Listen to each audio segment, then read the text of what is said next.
आपके साथ मैं हूं हिना। ताइवान में बुधवार 3 अप्रैल को 7.5 तीव्रता का भूकंप आया। इसके झटके जापान और फिलीपींस तक महसूस किए गए। ताइवान के फायर डिपार्टमेंट के मुताबिक 9 लोगों की मौत हुई है। 930 से ज्यादा लोग घायल हैं। मरने वालों के आंकड़े बढ़ने की भी आशंका जताई जा रही है। ताइवान में भूकंप की वजह से व्यापक नुकसान हुआ है। भूकंप की वजह से 9 लोगों की मौत हो गई है और कई घायल है। भारत ने ताइवान में रहने वाले भारतीयों के लिए एडवाइजरी जारी की है। इंडिया ताइवान एसोसिएशन ने इमरजेंसी नंबर और ईमेल आईडी जारी की है। ताइवान में 25 साल का सबसे तेज भूकंप। 7.5 की तीव्रता के भूकंप में कई लोगों की मौत, कई लोगों के मलबे में दबे होने की खबर। 91,000 घरों में बिजली गुल, कई इमारतें हो गई जमींदोज। फिलीपींस जापान तक महसूस किए गए झटके। रेस्क्यू ऑपरेशन जारी। जापान फिलीपींस ने जारी किया था सुनामी अलर्ट। मौसम विभाग के मुताबिक भूकंप ईस्ट ताइवान के हुलियन शहर में आया।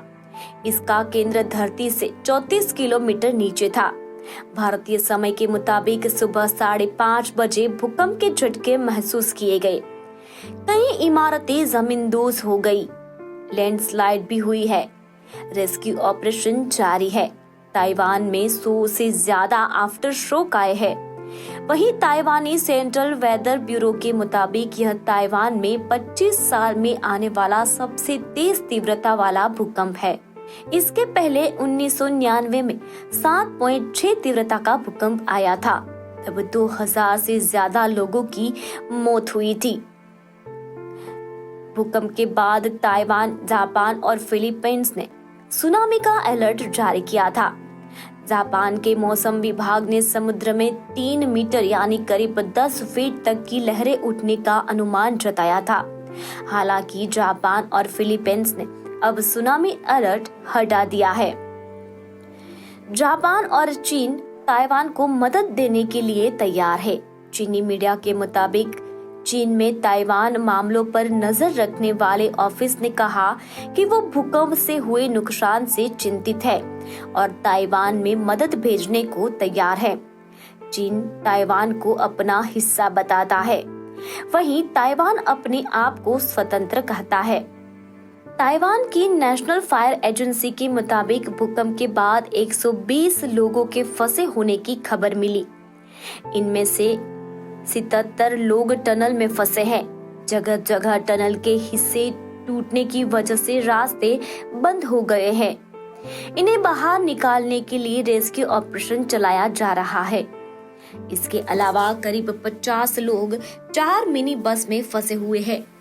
ये बसें यात्रियों को लेकर हुलियन शहर से तरोको नेशनल पार्क जा रही थी। राजधानी ताइपे में राष्ट्रीय स्मारक और पर्यटक आकर्षण Chiang Kai Shek memorial hall को भी नुकसान पहुंचा है। परिसर में मलबा फैला हुआ है। ताइवानी मीडिया के मुताबिक भूकंप के बाद ताइवान के 91,000 से ज्यादा घरों में बिजली नहीं है। भूकंप से तारों और पावर प्लांट को नुकसान पहुंचा है। रेस्क्यू ऑपरेशन जारी है। भूकंप से सबसे ज्यादा नुकसान राजधानी ताइवे और हुलियन शहर में हुआ। यहाँ 26 इमारतों को नुकसान पहुंचा। कई इमारतों में लोग अब भी फंसे हुए हैं। कई लोग मलबे में भी दबे हैं। इन्हें बचाने के लिए रेस्क्यू ऑपरेशन चलाया जा रहा है।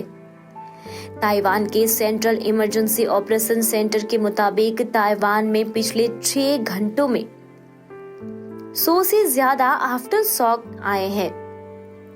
इनमें से सबसे तेज 6.5 तीव्रता का आफ्टर शॉक भी आया। अब जापान पर नजर करें तो जापान में भी नुकसान हुआ है। जापान में मरीजों तक डॉक्टर नहीं पहुंच पा रहे हैं। जापान में भूकंप से कई लोगों के घायल होने की खबर है। इन लोगों को इलाज मिलना मुश्किल हो रहा है। इसकी वजह यह है कि भूकंप की वजह से ज्यादातर सड़कें टूट चुकी है और डॉक्टर्स प्रभावित जगहों पर नहीं पहुंच पा रहे। भूकंप का सबसे ज्यादा असर जापान के ओकिनावा प्रांत में देखने को मिला। यहाँ आने जाने वाले सभी फ्लाइट्स कैंसिल कर दी गई है। ट्रांसपोर्ट मिनिस्ट्री ने कहा कि एहतियात के तौर पर सभी फ्लाइट्स कैंसिल की गई है। हर साल दुनिया में कई भूकंप आते हैं, लेकिन इनकी तीव्रता कम होती है। नेशनल अर्थक्वेक इंफॉर्मेशन सेंटर हर साल करीब 20,000 भूकंप रिकॉर्ड करता है। इसमें से 100 भूकंप ऐसे होते हैं जिनमें नुकसान ज्यादा होता है। भूकंप कुछ सेकंड या कुछ मिनट तक रहता है। अब तक के इतिहास में सबसे ज्यादा देर चलने वाला भूकंप 2004 में हिंद महासागर में आया था। यह भूकंप 10 मिनट तक रहा था। वो 1999 के अगस्त महीने की 17 तारीख थी। उस दिन सुबह के 3 बजे थे। लोग अभी गहरी नींद में थे कि अचानक धरती जोर जोर से हिलने लगी। रिक्टर स्केल पर उस भूकंप की तीव्रता 7.6 मापी गई। इस लिहाज से उसे इस साल आए 7.8 की तीव्रता के भूकंप से थोड़ा कमजोर माना जा सकता है। 1999 में आया था 7.6 तीव्रता का भूकंप। 2000 से ज्यादा लोगों की हुई थी मौत। 11,000 से अधिक लोग हुए थे घायल। 23 अरब डॉलर से ज्यादा का हुआ था नुकसान। 37 सेकंड तक डोलती रही थी धरती। लेकिन कुछ दिनों पहले तक 24 साल पहले के उस भूकंप को तुर्की के इतिहास का सबसे भयंकर भूकंप माना जाता था। उस भूकंप का केंद्र घनी आबादी वाले इलाके इजमित में था, इसलिए नुकसान बहुत ज्यादा हुआ। उस भूकंप में 17,000 से ज्यादा लोग मारे गए और 23 अरब डॉलर से ज्यादा नुकसान हुआ। व्यापक तबाही के अलावा 17 अगस्त 1999 के उस भूकंप और इस साल 6 फरवरी को तुर्की और सीरिया में आए दोहरे भूकंप के बीच कई और भी समानताएं हैं। संयुक्त राष्ट्र के डिजास्टर रिस्क प्रिवेंशन ऑफिस के आंकड़ों के मुताबिक 17 अगस्त 1999 के उस भूकंप में 12,000 इमारतें या तो ध्वस्त हो गई थी या उन्हें गंभीर नुकसान हुआ था। इसकी वजह थी खराब निर्माण और इमारतों के निरीक्षण में कमी। उस आपदा में खराब प्रबंधन के लिए तत्काल तुर्की सरकार की कड़ी आलोचना हुई थी।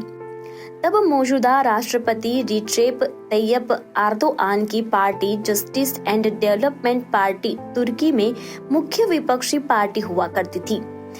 सरकार के खिलाफ उस जनमत को एर्दोआन और उनकी पार्टी ने बखूबी बुनाया और 2002 के चुनाव में भारी बहुमत से उन्हें जीत मिली। एर्दोआन आज 20 साल बाद भी तुर्की की सत्ता में है, लेकिन उस आपदा ने जो सबक दिए थे वो उसे भूल गए।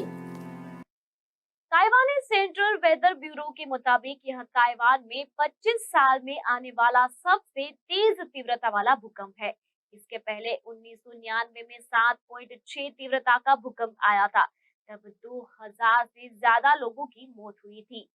तो आगे ताजा खबरें और अपडेटेड खबरें देखने के लिए देखते रहिए G18। नमस्कार।